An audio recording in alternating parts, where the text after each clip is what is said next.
elevating our defensive strategy and capabilities within the operational environment. Now, we're going to talk about a few things here. We're going to revisit the Colonial Pipeline and the executive order. This just gives us a baseline understanding of what took place during those events and some of the lessons learned. We'll talk about the MITRE ATT&CK framework and how it's valuable in really understanding the adversary and their ability to target specific environments. And then we'll build out a threat picture focused on our specific needs.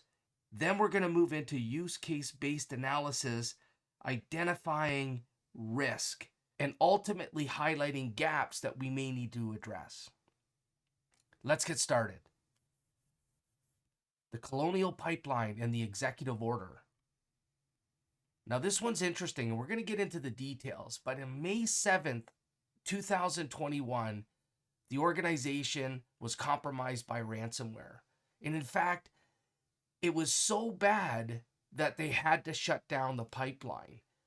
Not because the threat was in the operational environment, but there was enough risk that the organization felt that they needed to take a precautionary measure just in case the ransomware made its way into that environment. So perhaps a lack of visibility and understanding or control points, but those are all things that you're going to question, whether it's Colonial Pipeline or not. And then you've got 4.4 million paid in Bitcoin. Now, May 9th and 10th, the organization announces that they are victim to a cyber attack, and they made the decision to halt the pipeline. Now, the U.S. Department of Energy issues an emergency declaration to lift some of the restrictions on transportation of fuel by road and ease of supply chain. This had significant impact. May 11th, Biden administration announces that it's monitoring the situation. So all these interagencies start coming together to start helping, trying to figure out how to address the fuel supply disruption. Gasoline prices start to soar and people start panicking and start buying. I saw all kinds of weird articles that people were doing things and putting themselves at risk, trying to collect gas because they knew that this shortage was going to happen. Now, May 12th, Colonial Pipeline announces that it's about to start operation in a phased approach because they shut down that operational environment due to precautionary measures. It's not as simple as just powering back up a system and it's pumping gas. It takes time, and this is going to take several days in order for supply chain to become normal. So we've already got into 4 or 5 days here, and maybe an extended 7 or 8 days before operations is back to normal. Now, May 13th and 14th, the FBI confirms that it's DarkSide and they're responsible for the ransomware attack on Colonial, and the Biden administration issues an executive order aimed at improving the country's cybersecurity defenses. That outcome is a good thing. We know that we can elevate our capabilities when it comes to mitigating risk in the operational environment, but not only that, having better visibility and understanding where threats might be within the organization may give us a better opportunity to make better decisions where maybe we wouldn't have to shut down the operational environment. In June, it's unclear, but there's some articles that have mentioned that the Department of Justice had been able to recover $2.3 million worth of Bitcoin. Either or, this was very disruptive and very expensive. Now let's get into a little bit more details around the attack. Now, the initial access was compromised VPN account. It was protected by a weak password. It wasn't this sophisticated vulnerability that they discovered and created and crafted this very specific exploit to get into the environment. It was low-hanging fruit. It was something simple as getting access to VPN and logging in as that user, and then the game begins. Now, we already know as defenders that maybe a couple of things could have mitigated risk here, one of which is, maybe a tight password policy, but not only that, we elevate with second factor authentication and maybe even elevate that even further with some risk-based capabilities as well. Now, once the adversary was in, the game is on. They're trying to identify all the systems within the organizations, where the vulnerabilities are, Can I move laterally, leveraging and taking advantage of those systems? Can I get domain admin credentials? And all of these are capabilities or tactics and techniques that the adversary certainly took advantage of. Then they move into encrypting critical systems, and then obviously they have to give somebody some direction in regards to how to make payment in order to decrypt those encrypted files. So this is where it's in your face. You know something's happening. All the lurking and all the stuff before this, you may or may not have capabilities to detect or prevent. But when they start encrypting stuff and giving you a note to say, hey, bad happened, now you need to pay me, it's pretty obvious at that point. Payment was made, as mentioned earlier, $4.4 million, but they also harvested 100 gig worth of data. And again, they use that as a negotiating tool because the industry as a whole has taken the approach that they're not going to pay ransomware. And the adversary knows this. And so what are they going to do? Well, they're going to try to extort in order to enforce the payment. Now, payment was refused at first, but in the end, the decision was made to make payment. And again, there's a lot of people that'll say, I'll never make payment, but until you're in a situation that you've been compromised, the game really does change. And you got to think about the overall impact of what might happen if you can't recover certain systems. Now, DarkSide deleted the decryption software, leaving behind only a text file with details to decrypt. The bottom line is, again, a very simple attack provided fruits to DarkSide. Once they were inside, they used their skill sets to move laterally and take advantage of systems that may or may not have been patched to a level that would mitigate risk, and they were able to obtain, domain admin credentials and probably freely move within the organization itself. Now, this is all on the business network. There was no indication that the adversary ever made their way into the operational environment. The decision to shut down the operational environment was a precautionary measure. And we can, assume some of the reasons why they may have made that decision because of a lack of visibility and understanding their control points. How advanced is the adversary? Maybe ransomware is not there, but they are lurking and probing. It was probably something that they went through and decided that they'd be better served to shut down the pipeline to ensure the safety and integrity of those systems. Now, it doesn't stop there. On May 5th, the U.S. Department of Transportation's Pipeline and Hazardous Materials Safety Administration, wow, that's a big one. They issued a notice of probable violation and proposed a compliance order to Colonial Pipeline Company for close to $1 million. So the costs don't end with the payment of ransomware. There's fallout that comes from that, and this is some of that. Now, Biden and his team created an executive order to really shore up the capabilities in critical infrastructure.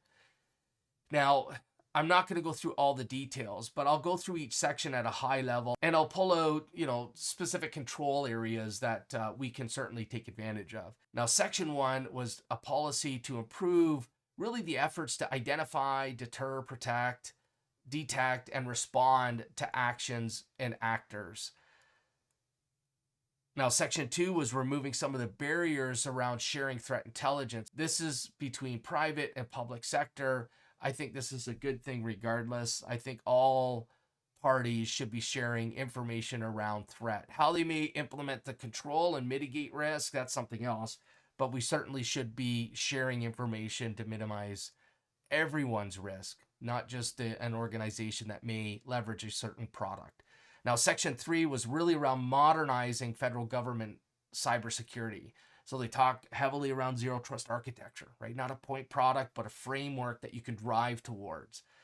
They want you to consider acceleration to secure cloud services. This one's a little interesting because we know there's nuance in cloud. There's a lot of inherent security capabilities in the cloud service provider environment, but it also can be very quickly fragmented and challenging to operate because one API might work a certain way versus another API, and the security structure might be a little bit different between cloud service provider A and B. And as an organization, you need skill sets or technology stacks that allow you to extend between them.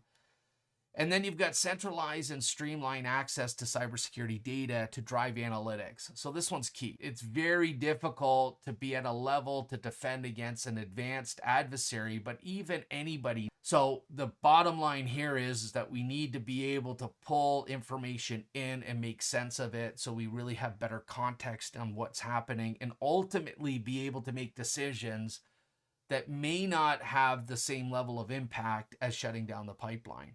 The other thing is that it's easy to, buy technologies and controls and deploy them, but we all know that it's much broader than that. You need a team of individuals with skill sets to operate and maintain that technology stack. So you have to make investments here as well. Now, section 4 is enhancing software supply chain security.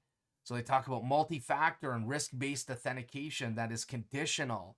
So for example, you might want to make sure that if you're logging in with VPN, that you're coming from a geo and your asset's a corporate asset or an approved asset, maybe I should say, and it's got the right posture on the asset before it makes the connection. And if something changes, then maybe I revoke access to that application or VPN. We want to have monitoring of operations and alerts and the ability to respond to the data that we're getting in. And again, I think it's important here that we have context and understanding of what these alerts really mean. It's not just an alert. We've got to wrap that around some context to understand what is the risk associated to that alert. Risk-based vulnerability management. This is really around focusing our efforts on patching systems that need to be patching because they put us at risk versus patching systems because there's a vulnerability that's associated to them. Now, patching systems for the sake of patching doesn't move the needle when it comes to security. In fact, it gets pushed back by application teams because a lot of times we break things when we patch and we're not reducing risk if, for example, that particular vulnerability requires an individual to already have access to the environment. And if you have other controls in place, maybe that minimizes your risk, but also there may not even be any active exploits in the wild. Software bill of materials, we've all been there a few years ago, specifically around Log4j, and where everyone scrambled to try to figure out where this was in the environment. Again, having a software bill of materials is going to give you better insight of what actually is on those systems. And ultimately, you want to be able to query these systems in real time to be able to pull that down and build out your mitigating controls if needed. And there's more, but we don't have enough time to go through everything. So section 5, establishing a cyber safety review board. Then we get into section 6, standardizing the federal government's playbooks for responding to cybersecurity vulnerabilities and incidents. Section 7, this is improving detection of cybersecurity vulnerabilities and incidents on federal government networks. And they do call out some specific technologies or capabilities, right? Endpoint detection and response. The interesting thing here around endpoint detection and response is that we all know EDR is phenomenal in the sense of understanding what's happening on the asset. But what happens if you can't install an agent? So there's other things like network detection and response, and then I want better context, and maybe I would go and extend that and have extended detection and response that's taking in multiple capabilities in the environment and massaging and digesting and analyzing and providing us a better overall understanding of what might be happening. Section 8 is improving the federal government's investigative and remediation capabilities. And then section 9 talks about national security systems. There's some definitions in section 10 and general provisions. So that's the executive order. So the summary impact is this. The adversary took the easy way into the environment through a compromised credential, and they targeted the business network. Now, the adversary was able to move within the environment without much detection. There's a couple things here. One is that you've got to probe and move around within the network. And so there's an opportunity to baseline your environment in order to detect maybe some anomalies, some things that have changed based on normal operations. And that's on the business side, which is a little bit more challenging, but definitely doable. On the operational side, they're fairly static. And so if you can baseline that environment, you get a real good sense whether or not someone is in there lurking. They might not be in the environment putting ransomware there, but even if they're probing and trying to look for things, it's a good area to get a baseline analysis of what normal looks like so you can detect when something abnormal is happening and alert the team and therefore make better decisions. Now, the adversary had the ability to encrypt systems with what appears to be relative ease because they took down a variety of systems, and there was a large amount of data that was exfiltrated without detection. So again, in order to get 100 gigs of data out of an organization, and we've seen, larger sets of data, it's got to go through some type of internet connection.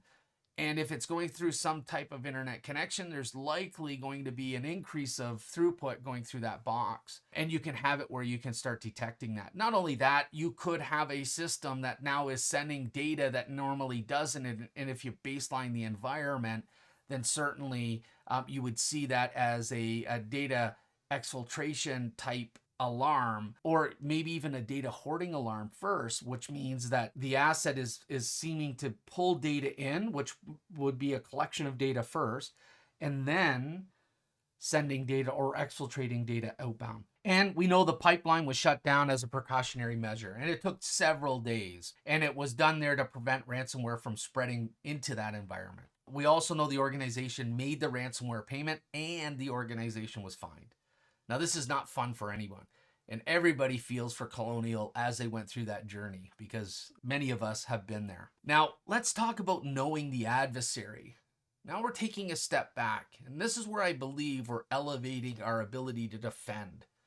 Now, the one thing that I think is an automatic outcome of this is that once you start elevating your ability to defend, and it might be in the form of protection or detection, but the moment you start elevating is the moment you start increasing what I believe is called time-based defense. The ability to increase the adversary's time to invoke bad.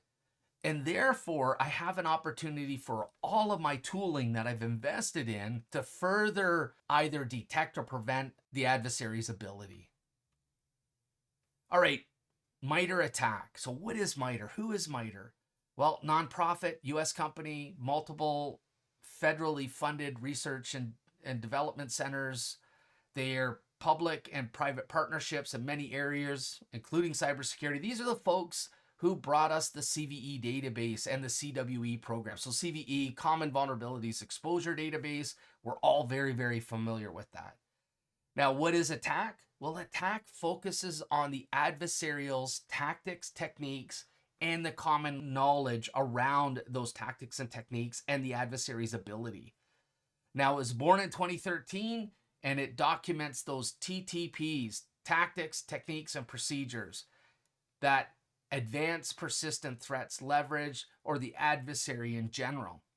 Now, it's globally accessible, and it's community driven, and it's used to develop specific threat models and methodologies in private sector and government. And, a lot of cybersecurity organizations that build product are also embedding MITRE ATT&CK within their product set. Now, it focuses on the adversarial perspective. So that's the who and their goals, the why, and the methods, the how, used to achieve these goals. And where's this being leveraged? Well, it's red and blue teams or a combination of both, which is purple teaming, gap analysis, assessments, adversary emulation. And so you can do things like breach attack simulation and drive towards some of the TTPs that the adversary is using. But we need to understand the adversary that might be targeting us. So let's talk about threat just to make sure we level set here. We need 3 things in order to drive a threat, and that's capability, intent, and opportunity. And the capability side, this is really the adversary's tooling, skills, education, supply chain. These are things that are being done by the adversary and their ability to drive an outcome, and we have no control here. And an example of that would be an undisclosed exploit that increases their capabilities. They developed it. Well, how do you stop that? You can't. And so we have no control available here. We need to understand the adversary's knowledge, but we don't have any control. But if we know that they're doing these things, now we can do something. Now we get into intent, right? The adversary's motivation, the intent or willingness to target an organization. profit, espionage, impact to supply chain disruption, right? The reasons why they're doing something.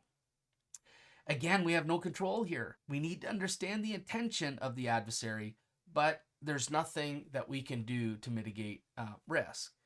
Now, the opportunity. Now, this aligns to the timing and knowledge of the target. So again, there has to be a vulnerability available to them.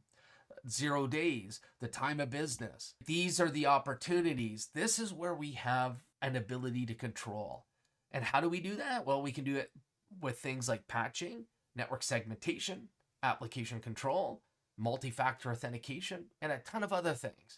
And that's what we really need to understand. What are their capabilities, the intent, and our opportunity to mitigate risk, to stop the adversary's ability to invoke their will within our organization? All right, so here's a little bit of an analogy. Everybody knows the energy company that comes knocking on the door and they have their ID and they show their ID and you open the door and they say, hey, look, I want you to give me your bill and I'll tell you how you can save some money if you sign up for 5-year, blah, blah, blah. And they have a badge, everything looks good. But we have somebody that has a nefarious intention. And so they've created their own ID, right? Their own password.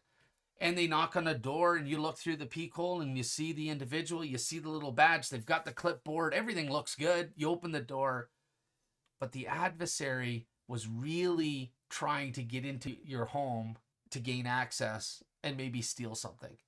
And so once you open the door, they make their way into the home and then they do whatever it is that they need to do and then they leave. Then they move to another neighborhood. And the exact same scenario happens. You open the door, the intruder gains access. This is the second time. Now, by this time, even the first time, the police are informed. And so there's a robber that's portraying to be part of some energy organization. They want to gain access to the inside of your home. And they do that. They try to build some trust with the ID. So you open the door. Once you open the door, then they can enter. And they're using that fake credential, as I mentioned, to build trust and gain access. Now, if we align this to MITRE, the robber is the adversary. They want to gain access to the home. That's the tactic. And the technique used to accomplish the tactic is that they're using fake credentials. And so now they jump into the third community. The same thing happens, but everybody's been informed now. And now the homeowner doesn't open the door, they call police, and maybe the adversary gets arrested and the game is over. At the very least, the adversary is not successful. And that's where really we want to be. Now, what is the value of attack? Well, there's this matrix, and this matrix has the tactics at the top and the techniques and sub-techniques that allow us to drive towards those tactics underneath. Very well descriptive. Now, attack organizes the adversarial's behaviors into those tactics that drive that specific outcome. That's the why. Now, each tactic supports a number of techniques. This is the how. How do I achieve an objective? Now, this could be description of the method used, the system or platform it applies to, the groups that use the technique if known, and then any mitigations that are associated with it. And then we want to know procedures, right? Common knowledge, highly detailed examples of where this has been done before. What has the adversary done? These are real world examples. These aren't what ifs. I need to understand the context of the adversary. So I'm focused on the tactics and techniques the adversary is going to use against me. And I'm going to shore up those capabilities. And so an example of that, this is the tactic, and TA004 is the identifier. Privilege escalation. They want to get higher level privileges so they can move a little bit more easily within the organization. The technique that they're going to use in this case is boot or login auto start. And they're going to take advantage of Windows registry and run keys and startup folders to have this maybe piece of code that they planted to automatically start and take advantage of some weakness in the system that allows them to get the access they require. And those are the registry keys. So that's the detail. So what's in an inside attack? Well, it's fed with open source, threat intelligence, blog entries, research and development, community feeds, partnerships, we all feed into it. And today on the enterprise side, there's 14 tactics, 193 techniques, 401 sub-techniques. It's employed by 135 groups, 718 software applications. Now that was as of November 4th, 2022. And when you look over at the right side, you can see 43 mitigations. And you might say, wow, there's a whole lot of software and techniques and sub-techniques being used here. There's only 43 mitigations. Yes, because a lot of those mitigations can be applied to many of the tactics and techniques being used. Now, there's a bunch of ways of leveraging the matrix. You can look at it at a very high level, the matrix focused on enterprise, and it can be broken down by operating systems, containers, networks. Or you can look at mobile because that's the specific area that you're addressing. iOS and Android or industrial control systems, ICS focus. Now, what we're going to do is talk about enterprise because we know that this particular attack started on the business side. But we'll show you the matrix of ICS. There's a couple of additions there as well. And you want to do this on both sides of the fence. You want to do this for your business and enterprise area, because that's going to be most likely where the adversary is going to come in through into the operational environment. And then you definitely want to dig deep into the ICS portion and build out the either preventative, detective capabilities within that environment. Now, this also allows us to feed sticks and taxi feeds. Navigator, we're going to show you. That's a tool that I can help build the matrix. And then open source tools. And here's an example of sticks as well. You've got threat actor and attributed to maybe a specific campaign. Over on the left here, we see that we've got a couple of things happening here. We've got a group. This would be the adversary, and they use maybe a specific set of software or tooling to deploy and implement a technique that accomplishes a specific tactic. Now, when we break this down, let's look at this. Let's add some meat to this. So if we look at the adversary or the group, it's APT33.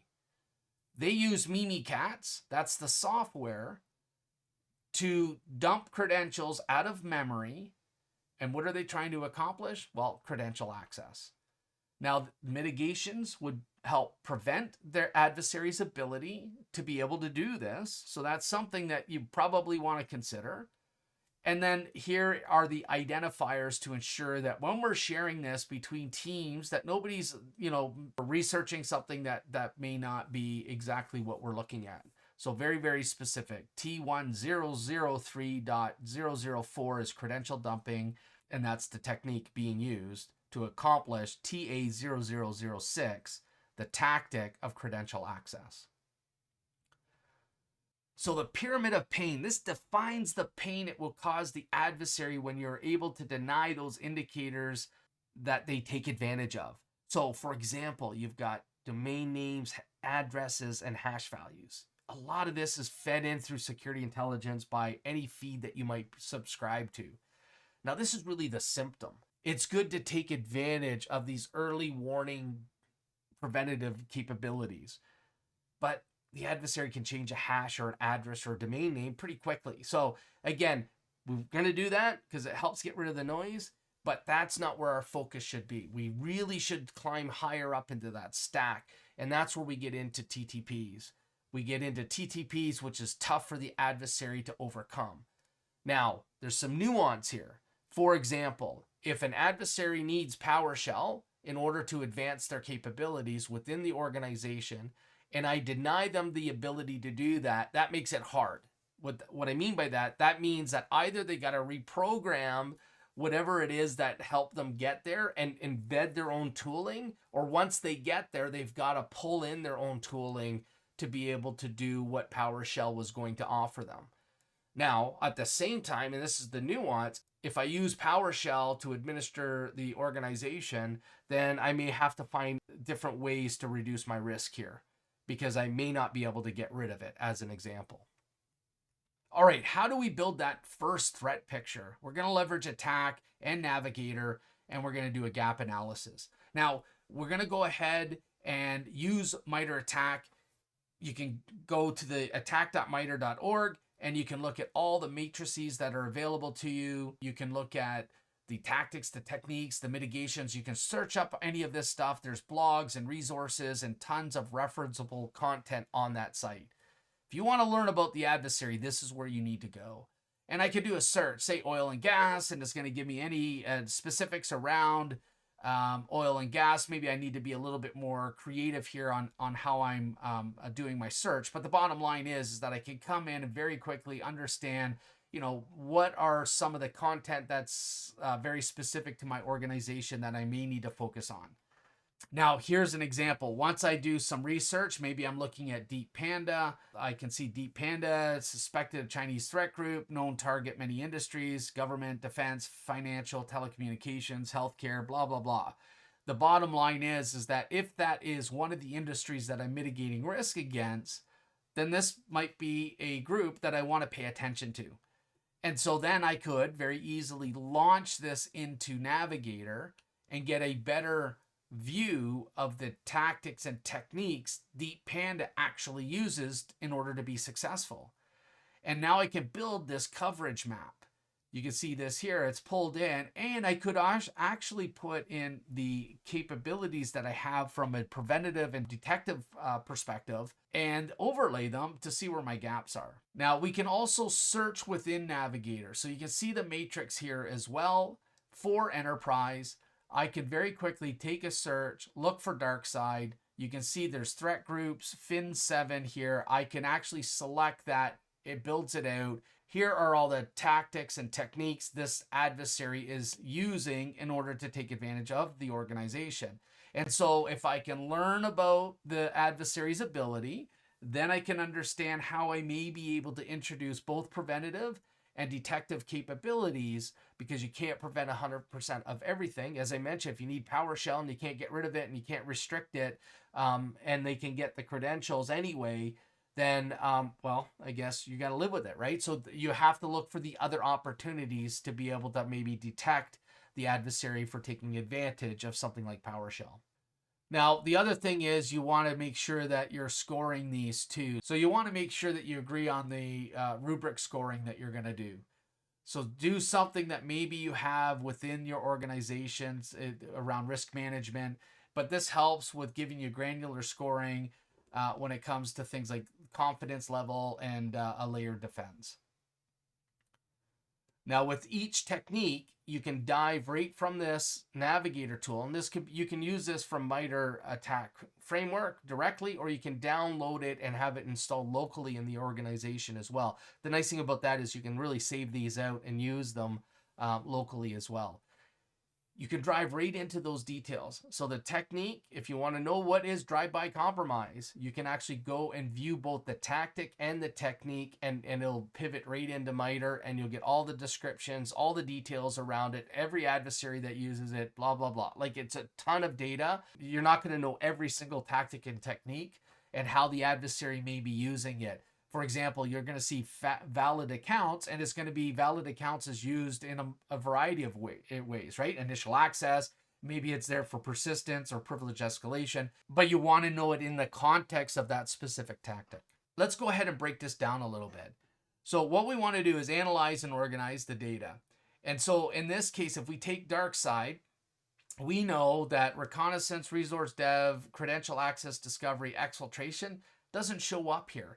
Now, it doesn't mean that you're not worried about reconnaissance as an example, but it's not a tactic that appears to be associated to dark side.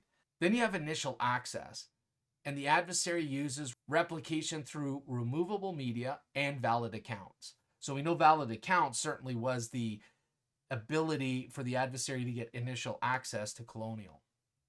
Execution, command line scripting, Windows management instrumentation. You've got valid accounts for persistence and privilege escalation, and even defense evasion there as well. If they're using a standard-based username and password and they have access to a system, well, your defensive capabilities sees that as the individual that may have the rights to the asset. And so things aren't triggering because they have access. Now, lateral movement, exploitation of remote services, replication through removable media as well. Collection, data from local systems, screen captures, video capture. So again, screen capture is one that if you can't get into the application and pull data out, well, maybe I can just screen scrape them and capture the picture, and then have access to the data. Command and control, fallback channels, ingress tool, transfer, non-standard ports. And again, some of this stuff you may not be familiar with, and you're going to have to go and read about that specific technique. And then impact, data encrypted. This is the damage that they're going to cause. If you can't access the data, bad happens. Here is the industrial control system matrix. And you can see initial access, execution, persistence, privilege. A lot of this looks the same. Wait a minute. But there is a couple of more here. There's inhibit response function and then impair process control. These are specific to the industrial environment. And so when you look at inhibit response function, this is the adversary trying to prevent maybe your safety or protection, quality assurance, the operation of certain things within the organization.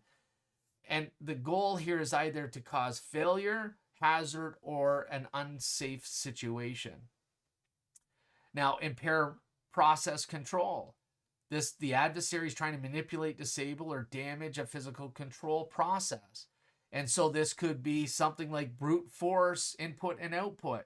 So again, they're trying to change values that could cause disruption and impairs the overall environment, which could be costly. All right, let's now take a step back and say, okay, we've got an idea of the matrix, or we have a good idea of the executive order.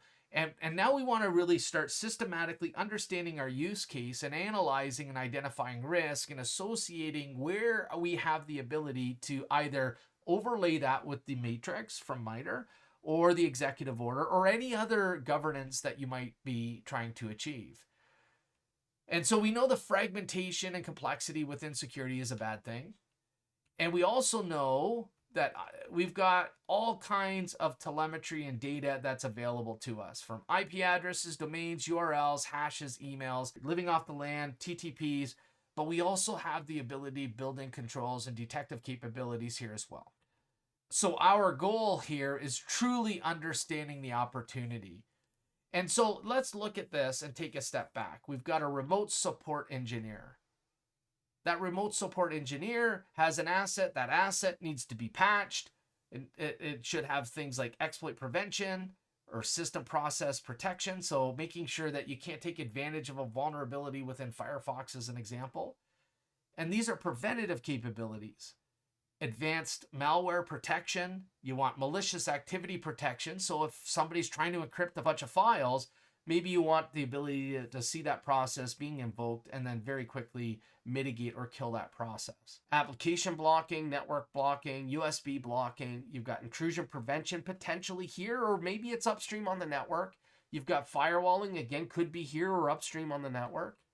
You have fileless, so stuff that's in memory. And then you want to probably have this wrapped up with some type of algorithm that can understand bad, understand good, make sense of them, and anything unknown, very easily move them into the right categories and prevent a potential breach. Then you have intrusion detection and response, forensic snapshot, host isolation. You want cloud-based IOCs if you can, especially remote support engineer. You've got command line capture, so understanding command line that the adversary is passing. Sandbox and file analysis. Vulnerable software, we already mentioned that. We want to be able to detect and respond to these things. And IP fix flow data. I've included this because you want every single process that makes any outbound network connection, regardless if it's good or bad, and you want to track that. Then we get into DNS layer security, web proxy, data loss prevention. You need to do TLS decrypt. You have to be able to look in those payloads and analyze them. Advanced malware protection. Now, you might be saying, well, wait a minute. You mentioned that earlier on the endpoint. Yes, I am a big believer of a layered approach and protecting as far away from the asset as I'm protecting. So if I can protect this upstream in a next-gen firewall or a cloud-based service, I want to do that there. I don't want it to get to my endpoint because I have to be 100% correct 100% of the time. And now we move to detect and respond. So we want forensics for DNS. We want full URI capture, right? We want to know exactly the URI that was entered. We want sandbox and file analysis, so detonating the file and understanding its behaviors and the risks associated to those behaviors and potentially mitigating those risks. Again, you see this in multiple places. And then VPN might be the head end that we're connecting to, so there might be some preventative capabilities around DDoS, but TLS-based decryption, multi-factor authentication. You've got endpoint posture. Is that device really a device of mine? Or is it someone else's? Does it have the right security controls in place? Where is it coming from? What geo? We probably want layer 7 firewalling, intrusion prevention, advanced malware protection, behavioral-based policy, so being able to understand certain behaviors and build a little bit more richness in the policies that we're reducing risk with. So this could be an example of, maybe it's an asset from this particular segment with this particular application connecting to this specific geo. The combination of these are, something that we want to take into consideration. Web application firewall, again, this is more protecting the service side. And then we get into some of the detect and respond. You can't do 100% prevention. I'll say it a million times. So we want to know the device, understand the device. We want to understand any denied authentications. We want host profiling. And it's not just denied. You want even authorized individuals as well, right? Impact analysis. So understanding the impact of a particular alarm or an alert that gets triggered. I want to know, is it a signature that got fired based on a Linux-based attack, but the asset on the other end is a Windows box? So that impact would never be realized. And so I want to give that a score so my team's not focused on things that don't matter. Now, sandbox and file analysis, again, another opportunity here. Vulnerability insight. You've got flow analytics. So this is understanding the network flow and behaviors around that and baselining it. You may want event packet capture as well. So if an event takes place and intrusion is triggered, you don't want to try to go back later and turn on a packet capture. You want that natively entrenched into the capability, so any event triggered, it already has the packet as well. And then you want some workflow, right? Being able to drill down and understand the event and be able to draw towards an outcome that helps satisfy your understanding, the overall context of the threat, and hopefully move the needle forward. And then on the other end, you're going to have something that you connect to, in this case, RDP, and that system should probably have a lot of the same localized host-based controls that you had on the endpoint that's making the connection. So now I have this visualization that's driven by capabilities and capabilities only, not products, not vendors, but capabilities. And then the goal is now taking maybe some of my investments and overlaying them and figuring out, how do I achieve a certain outcome based on my analysis? And so maybe these are the technologies that you have in the organization, and the reds might be things that you may or may not have capabilities for. And now I've got the gaps that maybe I can address. Or there might be another piece of technology that needs to be associated to that particular gap in order to achieve the outcome. Now, if we take MITRE and we say, okay, wait a minute, we learned a little bit about DarkSide. Well, impacted data encryption. So wait a minute, what are you saying? This malicious activity protection can help mitigate against that tactic and technique? Absolutely. That's the purpose of some of these capabilities, is in this case the ability to see a file or two get encrypted and then very quickly stop the process that's doing that. You also have valid accounts. We saw this with initial access, persistence, privilege escalation, defense evasion. Well, multi-factor authentication's jumping in here. If you get the credentials, that's fine. I might not be happy with it, but when you VPN into the organization, there's going to be risk-based multi-factor authentication taking place. Unsupported protocols. So this is CNC connection. So this is now maybe where a next-gen firewall can come in and start blocking CNC type channels through an unsupported protocol. So again, that's not a comprehensive view, but that's maybe one way you can start mapping it against some of the things that you're trying to build towards. Now, the other side is the executive order. If I take the executive order and I overlay that, well, endpoint detection and response, well, that's a capability driven on my endpoint. I have that. So multi-factor with risk-based authentication, well, that may be part of the capability I have for MFA. And zero trust outcomes. Maybe there's technologies that help satisfy or drive towards the framework because it's not a single product. It is a framework, and there's a collection of capabilities that are going to drive towards a zero trust outcome. And now I have a good idea. And you can apply this to any governance or compliance requirement you might have, whether that be ISA, IEC 62443 for industrial automation and control systems, doesn't really matter. Now I can start systematically going and building my defensive capabilities against the adversary that's targeting me or against the governance and compliance requirements mandated to me. So we can take this further, and I'm not going to go into too much detail, but I do want to show you some nuance here that I've got RDP jump host maybe to an operational workstation. And so that's in a segmented environment now that has access maybe to a, if you're doing something like Purdue, layer 3 at that OT workstation. And maybe the controls here are very, very similar. Not much has changed.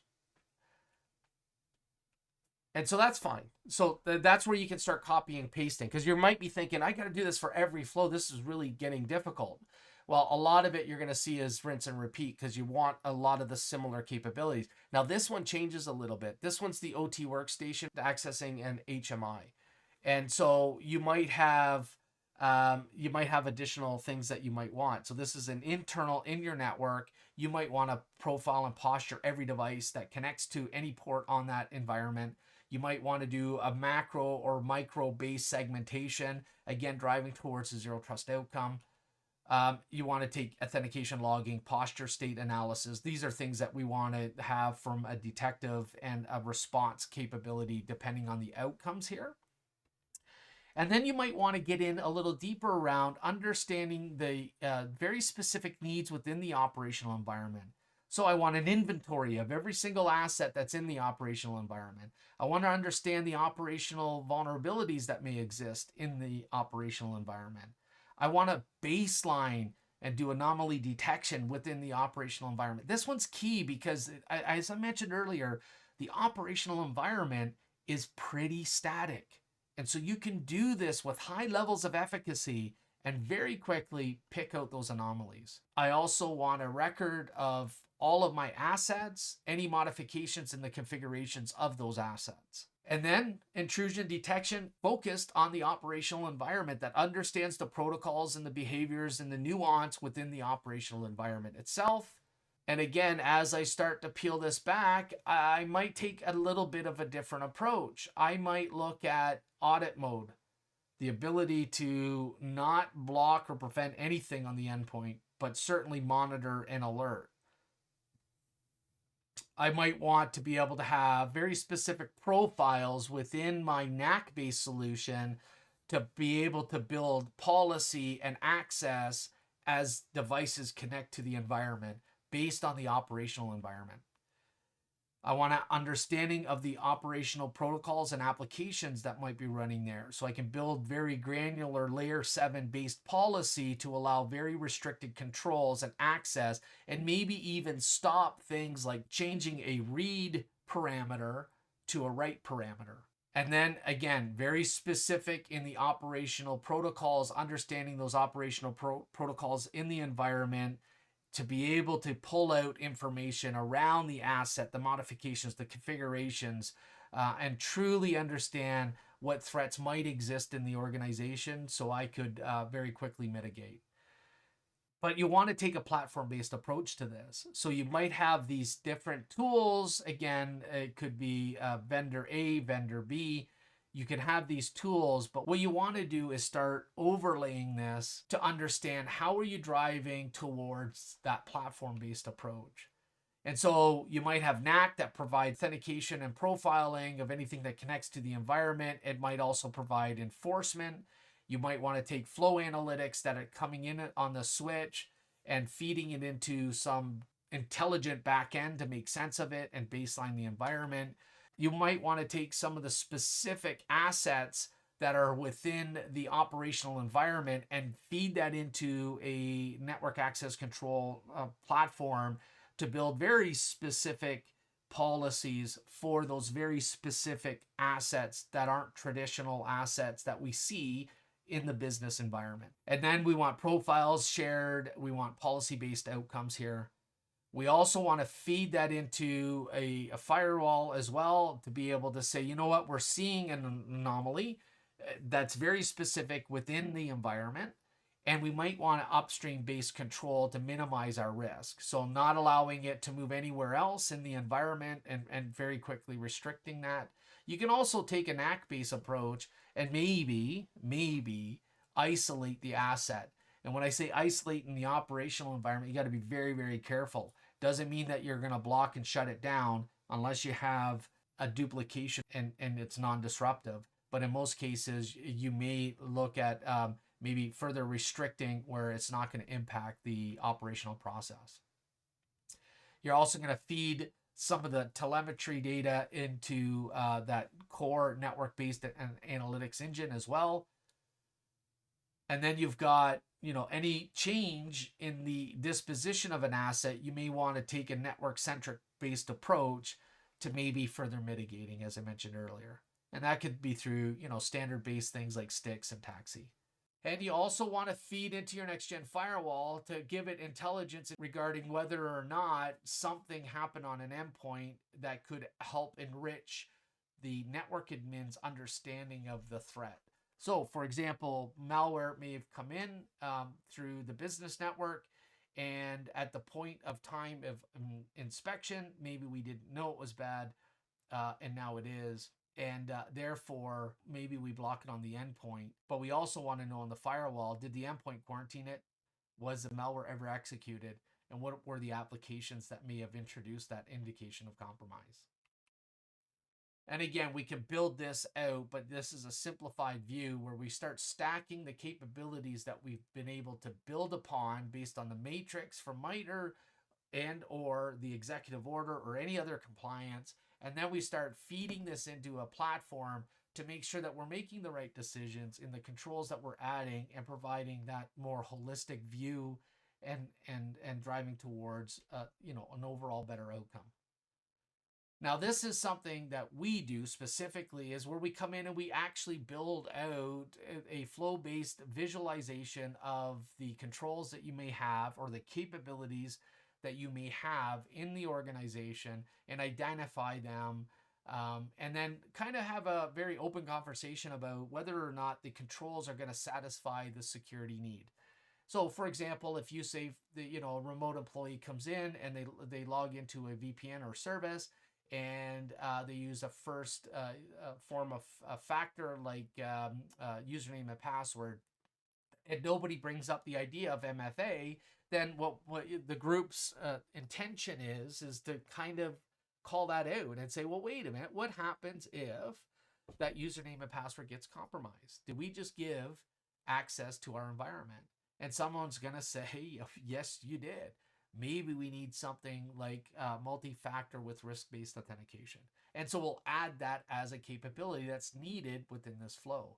And now you drive towards a flow-based outcome that has the capabilities, not product, that drive towards the outcome that you're trying to achieve. And you can overlay this with any framework that you might be NIST, it could be MITRE, it could be an executive order, and you can add on top of these, every one of these capabilities where you're meeting that objective as well. So bringing it all together, once we get this all defined for the flows in the organization, we got to think about intelligence and how intelligence is going to further enrich our understanding of the threat landscape. We want to be able to do threat hunting and incident response across the business network and the operational environment.